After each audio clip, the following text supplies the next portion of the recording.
Hey everyone. Great. Hey everyone, I'm Sebastian from Cinematography Reviews. Oh jeez. Before I start anything here, I just want to give a quick little disclaimer here. So, it's been over, 3 years since the pandemic began. Yours truly finally got COVID. Yay.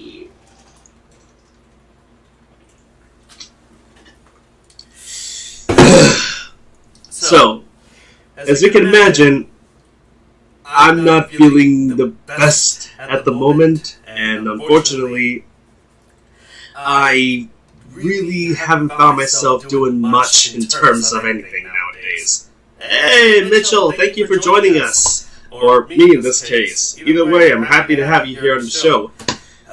But I decided to just sit down, relax, and just take a moment to tell you all about what exactly I'm planning on doing with the rest of the Oscars as they're about to happen. Yes, Mom, I am supposed to be resting, but in case it wasn't obvious, I'm actually a very busy man, and I have a lot of stuff to get across before I can actually rest. So, please, Ma, give me a second to get all of that across, and then I'll be able to relax happily. Thank you. So, I'm gonna keep this one not too long. This isn't gonna be an hour, 2 hour long kind of ordeal. I'm just here to kill some time, hang out with all of you, talk to some of you, give you guys my opinion on the Oscars and the nominations and everything happening as of right now. Just as a way of distracting me from the fact that I'm pretty much suffering from COVID as of this moment. It's nothing too serious, don't worry about it. The most that I've gotten right now is a really bad cough and a fever that went away about a couple of hours ago. I can actually not speak properly. So, let's go ahead and do this. Let's talk about this. So, the first thing that I want to get ahead is, let's go ahead and talk about my thoughts on Jesus. Yeah, that's from when I went to the emergency room, in case anybody's wondering. Oh, really? You're going to be watching the Oscars while you're on vacation? Cool. I find it a little hard to imagine there's going to be people watching the Oscars on the same night that The Last of Us is going to be airing as well. Huh. So there appears to be an echo on my end. Let's see if I can fix that. Okay, hold on. I think that should fix it. Okay. How am I coming in? Hold on. Let me see if I can. Okay, I think I see what the problem here was, because we had that same issue on my last stream. There were multiple audio ports that were on at the same time, and they were all recording my voice. That's very likely what happened here. Am I coming in good? Alright, that's good. Okay, that's fucking good. So, I may be dying of COVID, but at the very least I know how to operate machinery. Oh, jeez. So, let's talk about The Last of Us. Actually, no, let's not talk about The Last of Us. You see what happens when you're sick? What I was trying to say in regards to The Last of Us is that the show is going to be having its Season 1 finale on the same night that the Oscars are going to be airing. And keep in mind, the Oscars are going to be starting at around 8 p.m. Eastern Standard Time, while the show releases all of its episodes in about... Yeah, I know.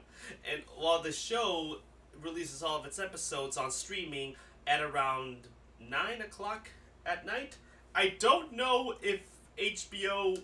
like, just regular HBO is a thing anymore. I don't know if anybody watches anything on cable anymore, so I can't tell you if anybody's watching this on television and not on streaming, but I will find it extremely surprising if the second that the Oscars begin, there's an influx of people just leaving at around 9 o'clock just so that they can go ahead and check out the finale of The Last of Us. Which is... it's gonna suck for me because I love The Last of Us. I'm really loving the show so far, and I know for a fact I'm probably gonna have to skip it just so that I can be able to talk about the Oscars. and that's really gonna suck. But I'll be able to avoid spoilers somehow. I don't know how, but I'll have to find a way. So that's gonna be one thing that'll be very surprising for that night, is knowing that the biggest movie event in the world, if you can call it that, is being overshadowed by a video game adaptation playing on HBO Max. But that's beside the point. Let's go ahead and talk about the actual Oscars themselves, and more specifically, I want to talk about the nominations because I've had a couple of opinions on the nominations ever since they got released.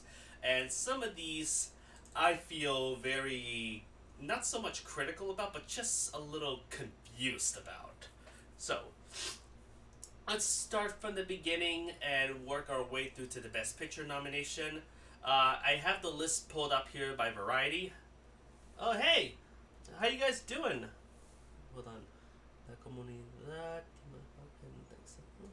Hey, ¿cómo ustedes están? Gracias por venir aquí al show. Oh my goodness. Lamento que suena así tan raro, es que estoy ahora mismo sufriendo de COVID-19. No es el mejor tiempo para ser yo ahora mismo. It ain't the best time to be me right now.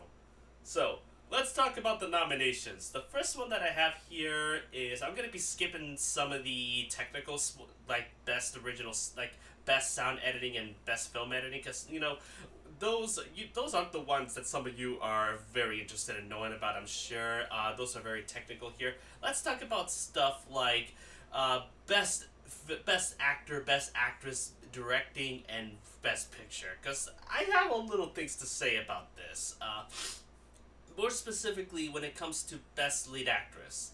So, Cate Blanchett got nominated for Tar. No surprise there. I haven't seen the film yet, but I'm actually about to see it very soon because it's now currently playing on Peacock, so I don't have to get out of my house to see it. Michelle Williams got nominated for The Fabelmans. Very, very well deserving, by the way. And Michelle Yeoh for Everything Everywhere All at Once. The first time I believe she has ever been nominated for this kind of award. Legitimately speaking, I hope that this is the one that finally gets her the win. So all of these are fantastic, but there are two nominees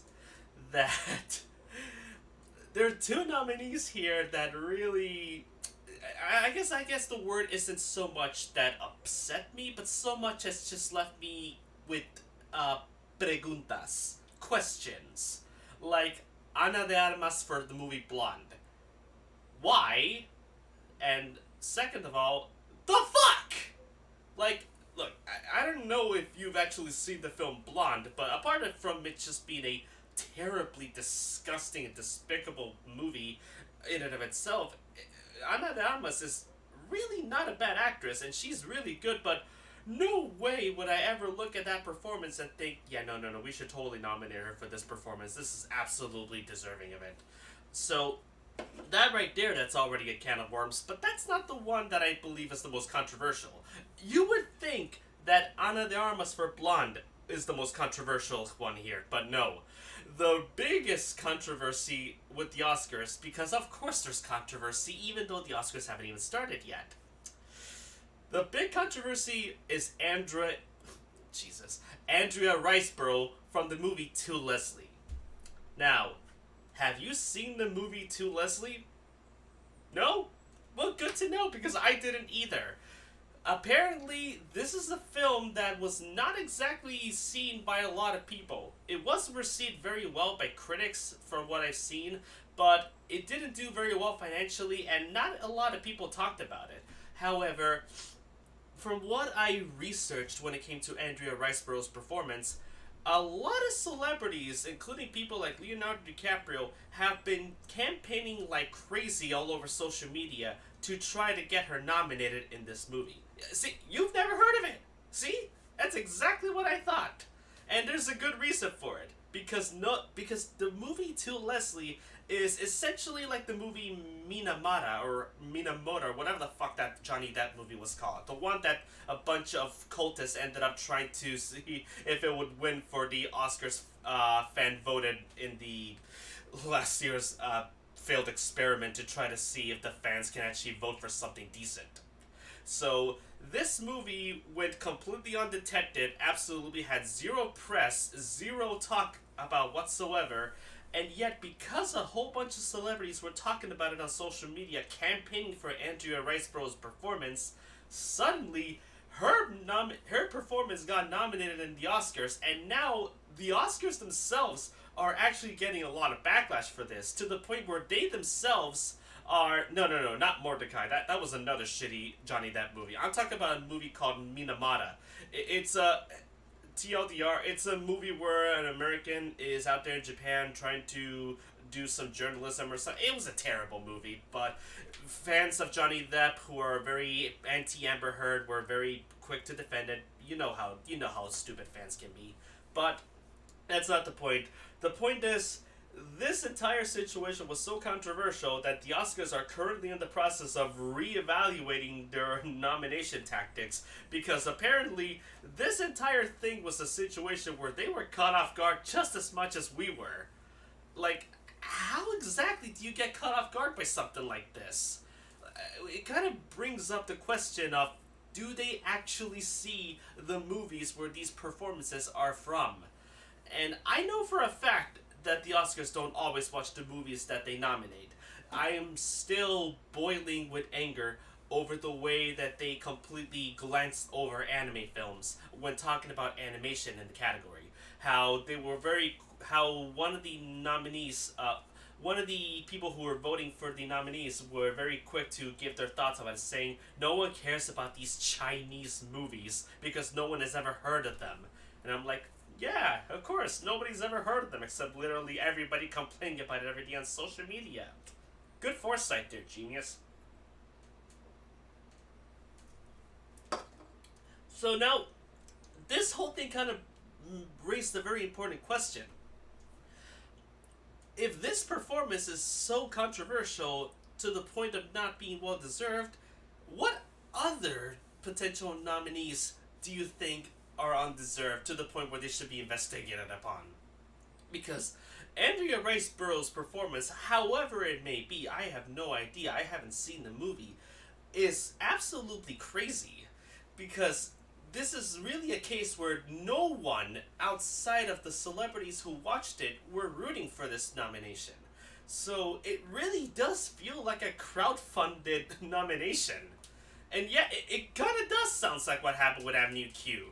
And by the way, if y'all haven't checked out the Avenue Q versus this Wicked video by Wade of the Wings, I totally recommend checking it out. It's really fantastic, and honestly, some of the best video work I have ever seen throughout this entire year.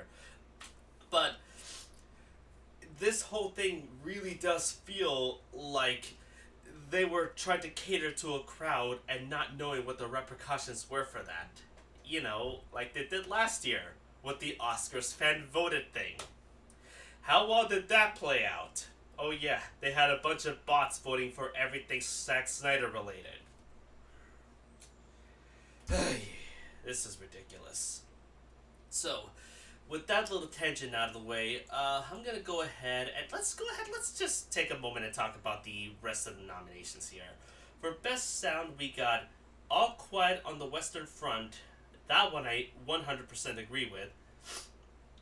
Avatar, The Way of the Water, absolutely.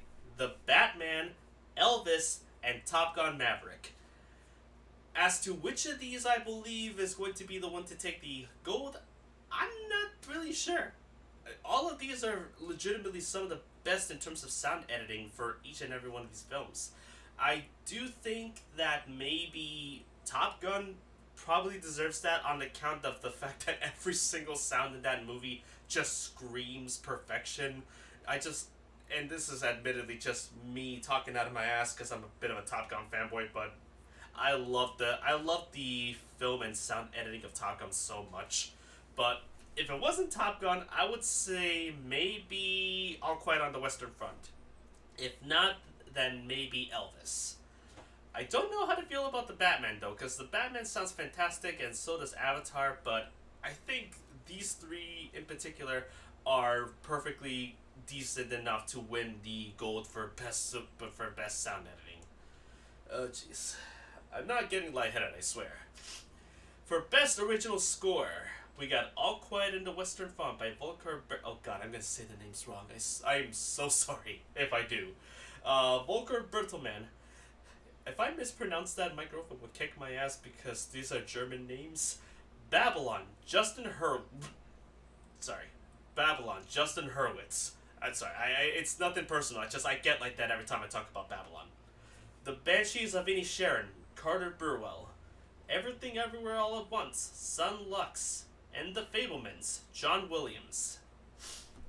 Again, another case where there's a lot of great nominees here. If I have to choose my personal one, it would probably, admittedly, again, this is just me being a fanboy, but I had to give it to John Williams. If nothing else, because all of these sound fantastic except Babylon, but The Fablemans to me was the one that truly felt like it was John Williams at his most emotional and his most deep. Like, I love talking about his Star Wars compositions, but whenever he does anything that isn't Star Wars related, it's also something worth talking about because the man has such a great range when it comes to his music. And if it wasn't for something like this, I would say maybe Home Alone would be his best composition ever. Or Bridge of Spies, I don't know. But if I had to choose another, it would probably go to The Banshees of Inisherin. That film had an amazing score, and it really complemented the bleakness of the movie. If you haven't seen it yet, it's on HBO Max. I highly recommend checking it out. Oh, All Quiet on the Western Front is currently the second, I believe, that is dominating. I was very surprised as well when they said all of this, because I predicted very jokingly that All Quiet on the Western Front would get nominated, but I didn't expect it to get nominated for about as much as Everything Everywhere All at Once. And, okay, Kate, there was a lot of controversy about that happening in 2013. It was for movies like Frozen, and I don't know about 12 Years a Slave, but it was around that same time that Frozen got nominated that they were nominating other films that they themselves admit that they didn't watch. I don't know about 12 Years a Slave though, but I wouldn't find that hard to believe. And I'm a big Steve McQueen fan, and the fact that I'm kind of agreeing with that kind of says a lot. The next one that we got here is Best Makeup and Hairstyling. All Quiet on the Western Front, The Batman, Black Panther: Wakanda Forever, Elvis, and The Whale. I really hate how they made this so difficult for me. But if I had to look at these, I would say probably The Batman. And I only say this because all of these are just equally fantastic. I don't think the makeup effects in The Whale are enough to give it the win. If nothing else, because as good as that fat suit was on Brendan Fraser, I don't think it alone is going to be able to stand up against say, the hairstyling and makeup effects of Elvis or Black Panther. And with the Batman, literally everyone looks completely unique and different in that movie. With Elvis, most of the makeup went into both Austin Butler and Tom Hanks, and I feel like a lot of that should have probably have gone to helping to get Tom Hanks to lose the creepy accent. As for, oh my god, Black Panther, that one is very likely to be the one to take the win here. If nothing else, because of the way that they design every single Wakandan citizen, as well as all the, I know they're not from Atlantis, because I know that Namor in this universe is not from Atlantis. I just completely forgot the name, and I am so sorry. But that one is, if anything, I think that's gonna be more for costume design, but we can talk about that in a second. In terms of which one I think should win, is probably the Batman. Now, yeah, I agree as well. It's either going to be the Batman. If the Whale ends up winning, I'll be extremely surprised, but at the same time, I'm not going to be upset about it. For Best Live Action Short, I'm going to talk about this very quickly, but at the same time, have anything to say about this because I have not seen any of them, and I really wish I have, so that I could be able to give you all my thoughts on them. But we got An Irish Goodbye, Evalu. I hope I'm pronouncing that correctly. Le Pupille. Oh God, fucking French. TLDR. I took French in college. I hated it, and I dropped out. So, I am never gonna talk French ever again. Night Ride and The Red Suitcase. And that's as good as I'm gonna leave it because I legitimately have nothing to say about this. Elvis definitely is one that is more well deserving than I thought it was gonna be. As people often call me something of a Baz Luhrmann apologist. I know Kate often does, but the truth of the matter is, I really, really appreciate how balls to the wall bonkers the man can get when his movies, and I love how unashamedly insane he allows himself to go. It's just a joy to watch every film of his. So beautiful and so fantastic. And yeah, oh, don't worry, I'm gonna be talking about the snubs. Don't you worry about that. So, for best costume design, Babylon, Black Panther, Wakanda Forever, again for Ruth Carter, my apologies, Babylon, Mary Zofris. I may not like the movie, but I'm still going to credit whoever worked on whatever they're being credited for, nominated for, Jesus Christ. Black Panther, Wakanda Forever for Ruth Carter, which would make this her second Oscar if she ends up winning. Elvis, Catherine Martin, Everything Everywhere All at Once, Shirley Kurata, and Mrs. Harris Goes to Paris. My God, I just realized that rhymes. Jenny Beavan. So, I'm gonna be very honest on this one. I think Black Panther just steals that one without a second thought. Elvis looked fantastic. Everything Everywhere All at Once was legitimately just all over the place insanity, and I love it.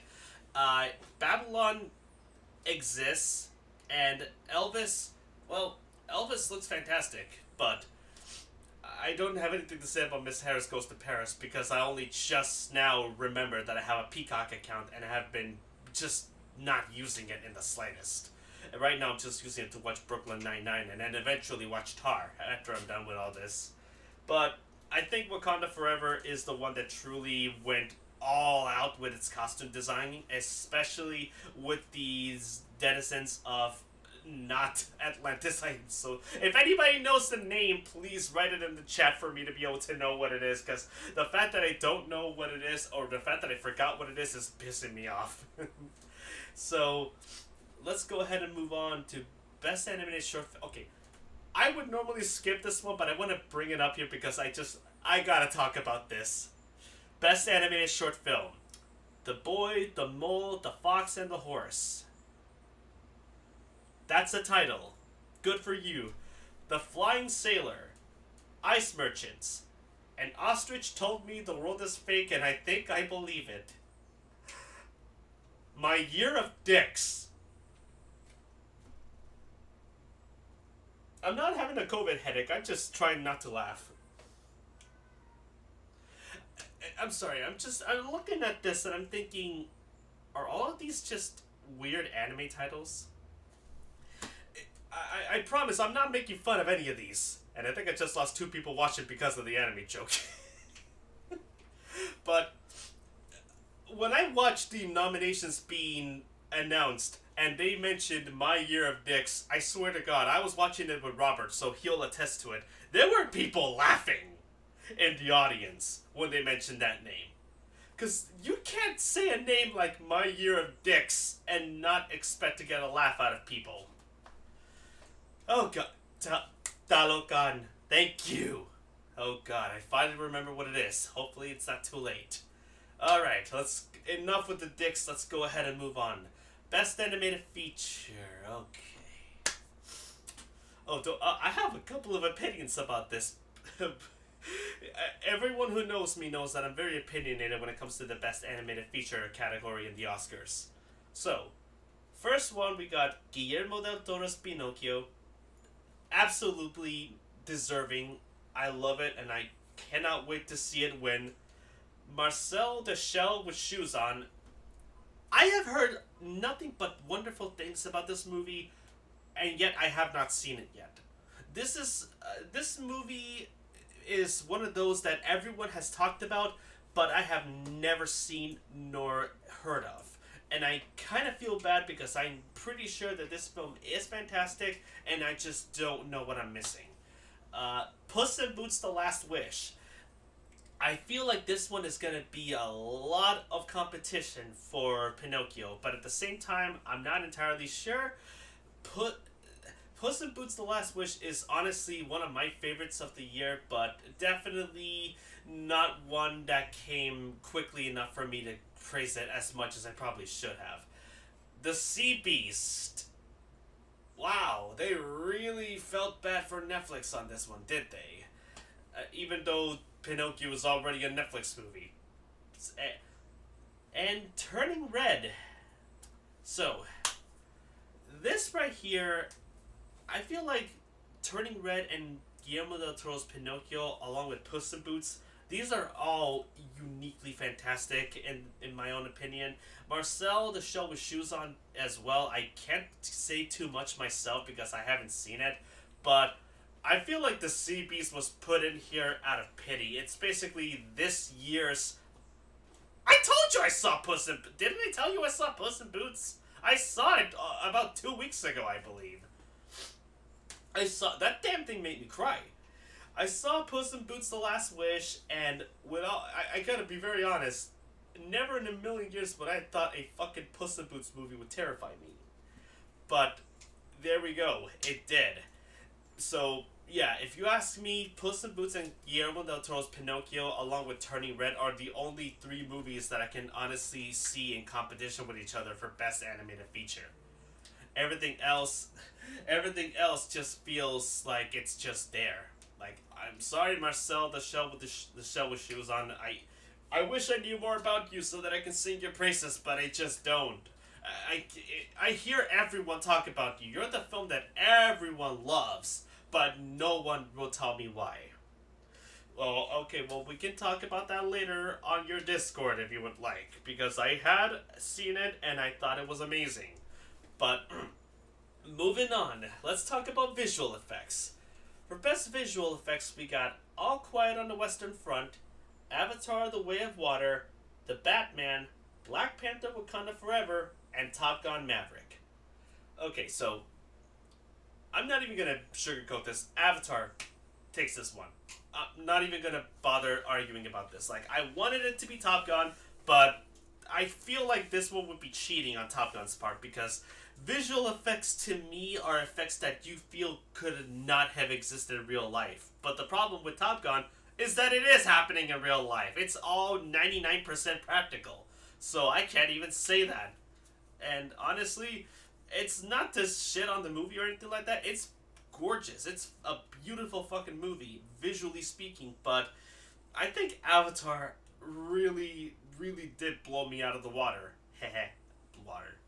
But if I had to go with another one besides these two, it's probably going to have to be Black Panther. Because I like the Batman, but that film also felt way too practical for me to really praise its visuals. All Quiet on the Western Front, the same.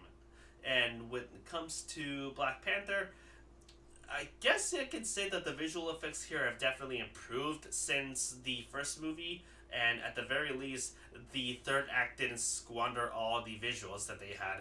But that's all I got to say about this. I feel like Avatar's gonna win this one without a second thought. So, let's go ahead and move on to... Wait, Marcel is nowhere to be found? You would think that a movie like this would be available everywhere. Maybe it's on the Criterion channel. If anybody knows where Marcel the Shell with the Shoes On is currently available, please let her know in the comments. Yeah, Avatar is also my pick. I cannot wait to see it win that one, honestly. And I'm also excited for them to re-release Titanic because they're also going to be releasing it with variable frame rate. I don't know why, but I'm excited to see more movies this way. Now, next one we got here is for Best Production Design. All Quiet on the Western Front. Not even going to argue against that. Avatar: The Way of the Water. Okay. Babylon. Surprisingly, I kind of see it. Elvis, absolutely. And The Fablemans, okay, so I'm gonna be real honest. When it comes to judging production design, that's not exactly my wheelhouse, so I can't really tell you what my opinions are on this. I think all these are uniquely good, maybe fantastic. I don't know. I'm not good at judging production design. I'm very sorry. I'm not my strongest suit. But I'll tell you what is my strongest suit: best original song. And this is the one where I definitely have a lot of things to say. Best original. Okay, Avatar and Babylon. Alright, cool. I really do believe that Babylon definitely had the better production value, and the fact that I'm saying this is actually surprising. You would think that, Kate. You would think that, but no. And the fact that it isn't kind of upsets me. Because I may not know a lot about production design, but even I know that Everything Everywhere All at Once should be in that category. So yes, you are 100% right. It should. So the next one that we're looking at here is for Best Original Song. The first one that we have here is Applause from Tell It Like a Woman, music and lyrics by Diane Warren. Hold My Hand from Top Gun Maverick, music and lyric by Lady Gaga and Blood Pop. I'll tell you my opinions after I'm done. Lift Me Up from Black Panther Wakanda Forever, music by, oh goddammit, there's a lot of people here. Thames, Rihanna, Ryan Coogler, and Ludwig Göransson. Oh, okay, hold on. No, music by, goddammit, what? Now you tell me that you have separate music and lyrics, people. Okay, so music by Thames, Rihanna, Ryan Coogler, and Ludwig Göransson. Lyric by Thames and Ryan Coogler. Oh my god. See, now I'm getting a headache. And, alright. This Is a Life from Everything Everywhere All at Once. Music by Ryan Lott, David Byrne. Wait, David Byrne? Hold on. Are we talking about the same David Byrne, like the guy from the Talking Heads? Okay, music by Ryan Lott, David Byrne, and Mitski. Lyric by Ryan Lott and David Byrne. Holy shit! If I'm not making that mistake here, that would actually be really amazing to see him in the Oscars. That would be pretty fucking cool. And of course, the one that everyone, including myself, is rooting for, Not To from RRR. And I am not going to say the name because I swear to God I'm gonna mess it up, and I am not the kind of person to do that. So just look it up and read it yourself. You'll know how to pronounce their name afterwards. Let's just say Natu is the one that's gonna win. If it wasn't for Natu, I would have said Lift Me Up would be the one to take the goal. Yeah, Hold My Hand and Lift Me Up are two of the best in this entire category, but Natu just blows them both out of the park. It really is almost a shame because I really love Hold My Hand. It really was the song that I thought, this is a song that should truly be nominated, because it's probably the first time in a long time that there has never actually been a song that was used in a movie. Like, a song that is being used to promote a movie. Like, we had those in the 90s. Like, with Titanic, we had My Heart Will Go On, When a Man Loves a Woman from Robin Hood, Prince of Thieves. But we kind of moved past from that. And this kind of, I guess when you think about it, with how Top Gun basically feels like a return to form when it comes to traditional movies, if you want to call it that, that kind of thing feels a lot more welcoming than I was expecting. So yeah, Natu is my number one choice, Hold My Hand, number 2, Lift Me Up, number 3, and everything else, well, This Is a Life can be number 4. I have not heard Applause, so I can't give my opinion on it, but all of this is just fantastic. So, let's go ahead and move on to Best International Film, and there's 5 choices here, and I only seen one of them. So, All Quiet on the Western Front, which comes from Germany, Argentina 1985, I think you can guess where that one was from, Close from Belgium, EO, Poland, and The Quiet Girl, Ireland. I'm kind of surprised that The Banshees of Inisherin doesn't count as an Irish movie. Well, actually, well, that kind of confuses me. Like, is that technically an Irish film, or is it a movie starring Irish people created by Irish people, but not really an Irish film? Well, so which of those three songs you did mention are also like? Huh. All right, cool. Hey, if it weren't for Not to Hold My Head would be my first choice. So we're still kind of tied up. We're still kind of tied in with that one. All right. So I've seen All Quiet on the Western Front, and I legitimately believe that it is fantastic. Oh, don't worry about Decision to Leave. Let's just say something's going to happen with the snubs that I'll be taking care of. I can't say much about any of these except Argentina 1985 is currently on Amazon Prime, and if you haven't seen it, then you can go ahead and check it out there. I haven't seen it myself yet, but I definitely will be checking it out very soon, just because I don't want to be left out in the unknown. Now, the next one that we got here is Best Film Editing. For here we got The Banshees of Inisherin by, Mikael E.G. Nielsen. I hope I pronounced that correctly. Elvis, Matt Vila and Jonathan Redmond. Everything Everywhere All at Once, Paul Rogers. Tar, Monica Willie. And Top Gun Maverick, Eddie Hamilton. Okay, so I can't say much about Tar because I haven't seen it yet, and I will be watching it after we're done with this.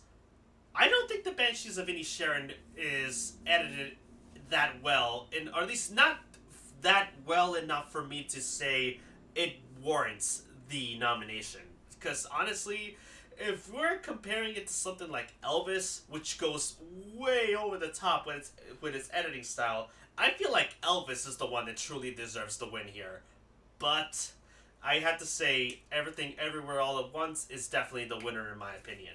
With Top Gun on the third spot, because Top Gun was fantastic in terms of its editing, but Elvis and Everything Everywhere All at Once were the ones that were not afraid to do everything with its editing and just see how weird and bombastic it can go. If you haven't seen it, it's currently on Peacock as of right now. It's one of the 4 Focus Pictures movies that Peacock has exclusivity rights to, so you can check it out there. Alright, I'm going to be skipping the Best Documentary Short Film category along with the Best Documentary Feature Film category because I don't have anything to add on those and I don't want to string anybody along with what I have to say about them. So let's instead talk about Best Cinematography. We got All Quiet on the Western Front by James Friend. Oh god, I forgot they nominated this. Bardo, False Chronicle of a Handful of Truths, Darius Kanji. I'm sorry if I mispronounced your name. The movie just sucks so much. Elvis, Mandy Walker, Empire of Light, Roger Deakins. You might as well just say who's nominated, and I already know who's gonna win this. And Tar by Florian Hofmeister. So, in terms of cinematography, I don't know. This is a case where I don't really think any of these is the one that should be nominated here. All of these are fantastic, except Bardo. Like, all of them have fantastic cinematography, but I judge cinematography very, very... Yeah, I'll explain more about what Bardo is. If you remember our podcast where we talked about Alejandro Iñárritu, it's a movie that he made. To give you the TLDR, you know how The Fabelmans was a fictionalized story about Steven Spielberg and his relationship with his family? Bardo is that, but for Alejandro Iñárritu, and it's just about himself. And it's 3 hours. Trust me, you're not missing much. So, yeah, that's the weird part. Top Gun Maverick, in my opinion, should definitely have been nominated for Best Cinematography. If not, then I guess I have to give it to All Quiet on the Western Front or Empire of Light. Because I have to go with Roger Deakins, just based on principle. I love Elvis's cinematography, and All Quiet on the Western Front is fantastic, but Roger Deakins is a god when it comes to holding a camera. That man made some of the greatest visuals I have ever seen, even on movies where he wasn't even the cinematographer on. Like, you know how good all of those flying scenes were in How to Train Your Dragon? Roger Deakins was the cinematography supervisor for that movie. Now you know something. So, now we're gonna move on to my favorite categories. Best Original Screenplay. The Banshees of Inisherin, written by Martin McDonagh. Everything Everywhere All at Once, written by Daniel Kwan and Daniel Schneid, the Daniels. The Fabelmans, written by Steven Spielberg and Tony Kushner. Tar, written by Todd Field. Triangle of Sadness, written by Ruben Usland? I feel like this is a Norwegian name. I don't know. I had a couple of friends from Norway once. Oh boy, this one is tough. I'm gonna be very honest. Part of me wants to say Everything Everywhere All at Once because of how crazy and insane the story is, but a part of me believes that the Banshees of Inisherin would definitely win this one. I really truly think that film had some of the best writing out of all these films here, and I will not be shocked at all if it ends up winning for Best Original Screenplay. Like, even if the movie doesn't win you over 100%, the writing definitely does it. Because it's a combination of the writing and the acting that truly brings you in with this film. And it's one that I cannot recommend enough. Again, HBO Max. The Fabelmans, it's good. It's very good. Like, he wouldn't call it Spielberg's best in terms of writing. Like, everything was fine until the fuck me Jesus girl showed up and kind of made everything uncomfortable. But other than that, though, I feel like this is just, like, why did this need to be a fictional film? Like, why couldn't this just be a documentary?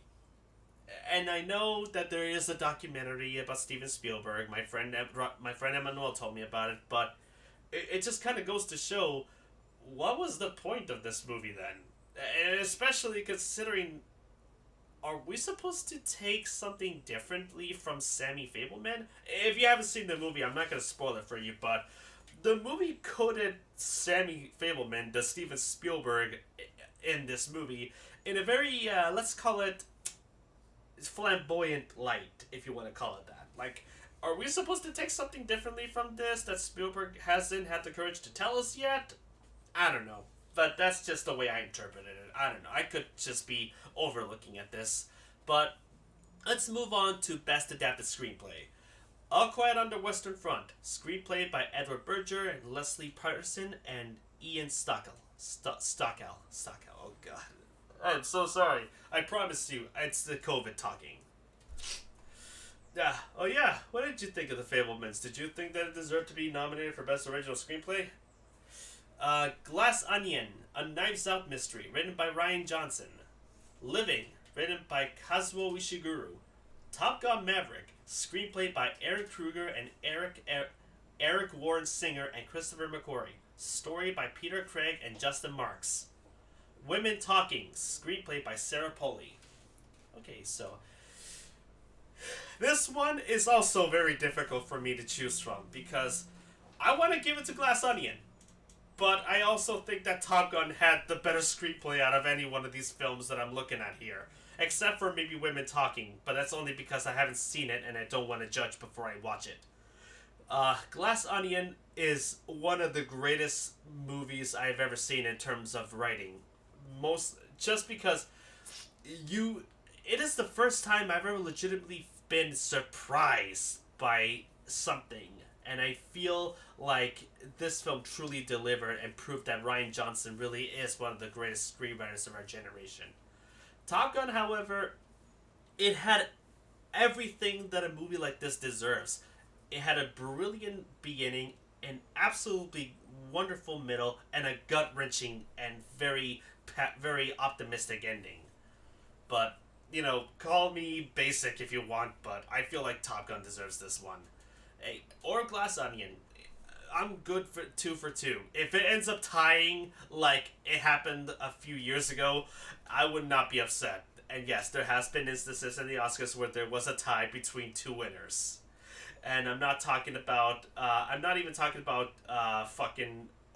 I'm not even talking about when. What was it?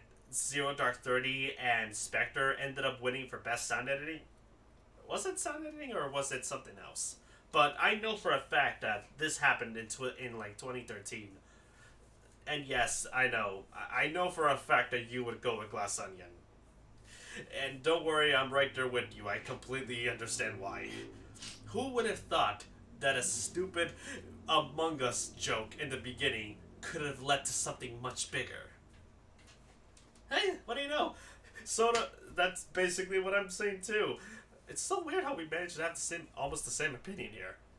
Alright, so let's move on to the acting categories.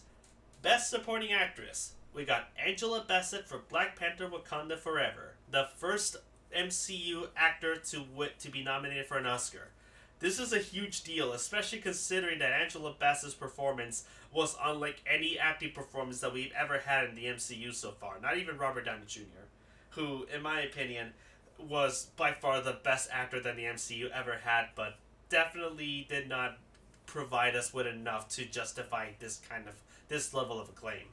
Hong Chow for The Whale, which I was very, very nervous of not being nominated. I legitimately thought she was the second best actor in the entire movie, next to, of course, Brendan Fraser. Carrie Condon for The Banshees of Inisherin. I was very happy to see her get nominated. She was absolutely amazing in this film.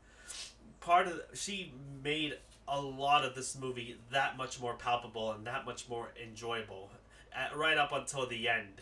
I'm not gonna spoil anything, but goddamn, this movie hurts somewhat. Jamie Lee Curtis for Everything Everywhere All at Once. And Stephanie Sue for Everything Everywhere All at Once. Okay, so I love Jamie Lee Curtis. I adore Jamie Lee Curtis. Why did they nominate Jamie Lee Curtis for this movie? You could have nominated her for any other film. You could have nominated her for Trading Places. You could have nominated her for the first Halloween movie. Oh wait, I forgot this is the Oscars. They don't care about horror movies. But they nominated her for this? And look, I'm not saying that her performance was bad or anything like that. I'm just confused. Like, why her and why for this movie? I mean, I'm happy that she's nominated. It's just, this really feels like a Leonardo DiCaprio, and this feels like a Leonardo DiCaprio The Revenant kind of situation. Like, are we sure we're nominating for the correct movie? Stephanie Sue, on the other hand, I'm happy to see that she got nominated for this.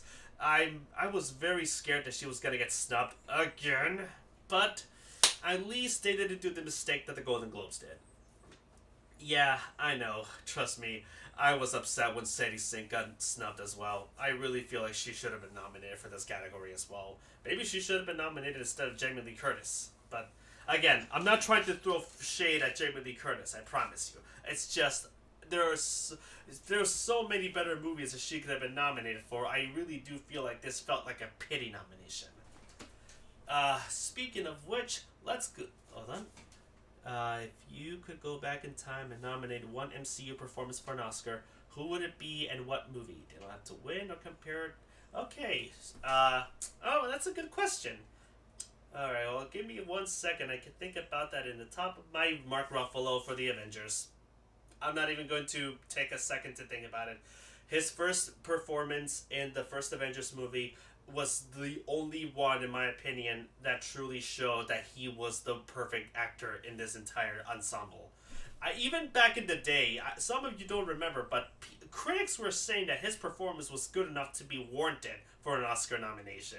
That's how good his performance was, and I 100% agree. He should have been nominated. And I don't know if he could have won, because that was the same year that Lincoln came out, and he would have had way too much competition, but I still believe it was easily, without a doubt, a good fucking performance, in my opinion. So, let's go ahead and move on to Best Supporting Actors, and for this one we got Brendan Gleeson for The Banshees of Inisherin. I'm not even going to question that. absolutely amazing performance. Brian Tyree Henry in Causeway. Haven't seen it, but hold on him, because I'm going to be saying something about him in just a second. Judd Hirsch for The Fablemans. He was in less than 6 minutes, but he was my favorite part of that movie next to John Ford. Next to John Ford's cameo at the end there. Barry Keoghan for The Banshees of Inisherin, and Ke Huy Quan for Everything Everywhere All at Once. Already you know that Ke Huy Quan is my number one pick. He's the only one that I believe should win this. But let's talk about since we're talking about the MCU, let's talk about Eternals for a second there. I know this is nobody's favorite MCU movie, except for the people who say that it is because they want people to know that it's their favorite. But let's go ahead and take a minute to praise Brian Tyree Henry and Barry Keoghan, two Eternals actors who legitimately just got nominated for an Oscar in this for last year. I just think that's kind of ironic. Oh my goodness. Oh yeah. Let's see what else we got here. Best lead actress. Well, I already talked about the best lead actress, but let me go ahead and go through this again. Oh, it's underrated. Yeah, when I say that it's nobody's favorite movie, I say that as a joke. I say that to be a dick. The truth of the matter is that the film is actually very underrated, and whether you like it or not, there's a lot of good to be seen in it, and I had a lot of expectations for it that weren't met because I was a big fan of Chloe Zhao after watching the movie Nomadland, and the film when it came out was just okay, and it didn't really it felt like it was compromised under too much interference by Disney. So to me, it felt like a disappointment. But other people have gotten something else from the movie, and to those people, I'm glad that you did, and I want you to continue talking about it, because if you like the movie that much, then it must be doing something good. Now, when it comes to Best Lead Actress, I'm gonna skip some of these because I've already talked about Ana de Armas and Andrea Riseborough. So Cate Blanchett, Michelle Williams, and Michelle Yeoh. Well, two Michelles, I just realized. If what everyone says about Cate Blanchett is true, then her performance is definitely to be expected to win. Though, until I watch Tar to confirm if I agree with that or not, I'm going to say Michelle Yeoh is going to be the one that truly deserves to win here. Oh my goodness. And yes. Oh, yeah. Sorry, Kate. I'm so sorry. That is a small little spoiler. But yes, John Ford was a very influential man in Steven Spielberg's life. And the end of The Fablemans is going to revolve around him. He's only in the movie for about 4 minutes, but he is the most memorable part of the entire movie. Oh my goodness. I will not spoil it for you because I know you haven't seen it, but every single interaction that he has with him in that movie is word for word exactly as Steven Spielberg himself claims it happened. And the best part? John Ford is played by David Lynch. I love it. The minute I saw that, I was laughing hysterically in a goddamn art house movie theater, and all these snooty old people were getting mad. Ana de Armas or Michelle Yeoh? Really? I mean, Michelle Yeoh I understand, but Ana de Armas? Okay, that's cool. Like I said, she's a fantastic actress. I feel like this movie kind of did her a bit of a disservice, but if you think that her performance was that good, then I'll go ahead and I'll take your word for it then, because I couldn't, it's just a me thing, but I could not stomach Blonde. Now, let's go ahead and move on. This is Best Lead Actor: Austin Butler, Elvis; Colin Farrell, The Banshees of Inisherin; Brendan Fraser, The Whale; Paul Mescal, After Sun; Bill Nye, Living. Hold on, what are we looking? My favorite trivia about John Ford is that when Orson Welles was asked who the three greatest directors are, he replied, John Ford, John Ford and John Ford. Oh my goodness, that's funny. Okay. What? Paloma from Huh. Should probably go ahead and check that out then. I feel like I have seen it, but my memory is a little fuzzy right now. But I'll definitely be checking it out. And Kate, if you don't know the story about how Steven Spielberg met John Ford, don't look up any interviews about him. Go watch the movie and you'll see exactly how it happened. And afterwards, every subsequent interview, he will confirm that that is exactly how it went down. It's hilarious, and I'm not gonna spoil it for you. Oh shit! Oh my god! I completely forgot she was in No Time to Die.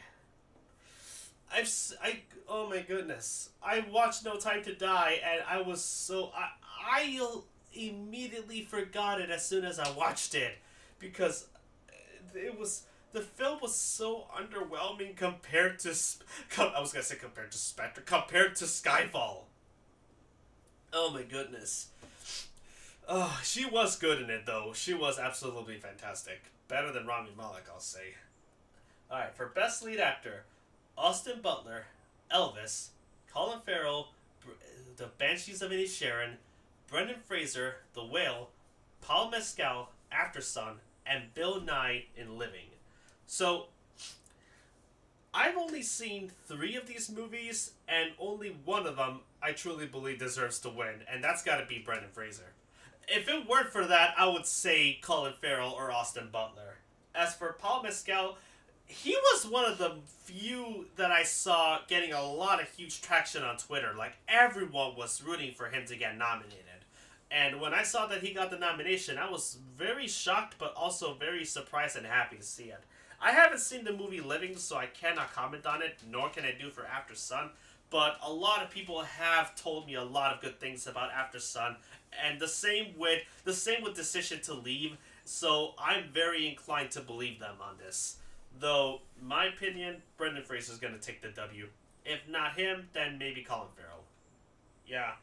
Austin Butler is legitimately one of the few that truly went above and beyond with trying to become the actor, but with trying to become the character.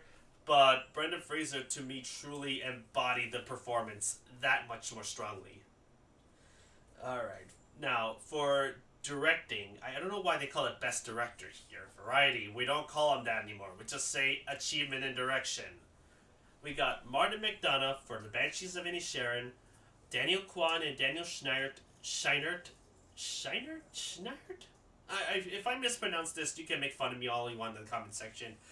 For Everything Everywhere All at Once, Steven Spielberg, The Fabelmans, Todd Field, Tar, and Ruben Östlund for Triangle of Sadness. I'm not even going to bother telling you any of this. I'm just going to say Daniel Scheinert and Daniel Kwan for Everything Ever All at Once. Just going to say it right there. That's the film that truly, in my opinion, deserves this win more than any of these. Wait, you've seen him? Oh, wait. Oh, okay, so you haven't seen the movie, but you're just a fan of Bill Nye. Okay, that's cool. I swear, is this the first time that he's ever been nominated for this kind of award? I could be wrong, but I feel like this is the first time I've ever seen him actually get nominated.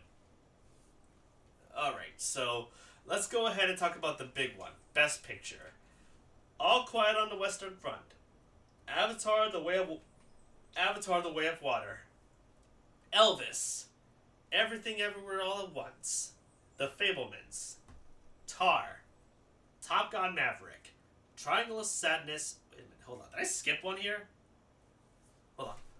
1, 2, 3, 4, 5, 6, 7, 8, 9. Holy shit! They only have 9 nominations for Best Picture this year. Look, All Quiet on the Western Front, Avatar: The Way of Water, The Banshees of Inisherin, Elvis, Everything Everywhere All at Once, The Fabelmans, Tar, Top Gun: Maverick, Triangle of Sadness, and Women Talking. No, they don't. My dumbass forgot to count one of them. I know I don't have a big following, but if I did, there would be a lot of memes being made about me right now, and I would not even be upset about it. Oh god, this is what I get for doing this while high on COVID. Spielberg would be your main pick. Okay, cool. Again, Spielberg really directed the shit out of that movie, and it really is his most personal film, and I can feel it whenever I watch it. Though, in my opinion, I feel like Lincoln was a bit more. It felt a bit more personal to me than this one. It's weird. My issue with The Fabelmans is that it feels way too fictionalized for me to look at it and think this is Spielberg's life. Like, it feels less like it feels less like a look at his family and more like a look as to what he would envision his family would be like if they were in a movie. And to me, it doesn't hit me as emotionally as I think he probably intended it to. Okay, what are we looking at here? Avatar, Top Gun, Everything Everywhere All at Once, The Fabelmans, and Elvis. Cool, nice. That's a nice pick you got there. I was actually going to say mine picks in this case. Whenever I pick my Best Picture winners here, the ones that I choose, I go with the tried and true method of the one that deserves to win, the one that I hope wins, and the one that will win. So the one that I think deserves to win is Everything Everywhere All at Once. The one that I hope will win is Top Gun Maverick, and the one that I know will win is The Fabelmans. Either that or The Banshees of Inisherin. But my personal picks are Top Gun Maverick, Everything Everywhere All at Once, Avatar: The Way of Water, and Elvis. And maybe also the Fabelmans, because I really like The Fabelmans. It's just like I said, it didn't click with me as emotionally as it probably should have. But that's just a me thing. So, with all of this out of the way, I've already given you all the nominations that we got here. So, I know that all of you watching have some opinions of your own, especially when it comes to the films that did not get nominated. So, let me tell you a little bit about myself and what I do on my channel. Last year, we did a video in protest to the Academy Awards after they announced that eight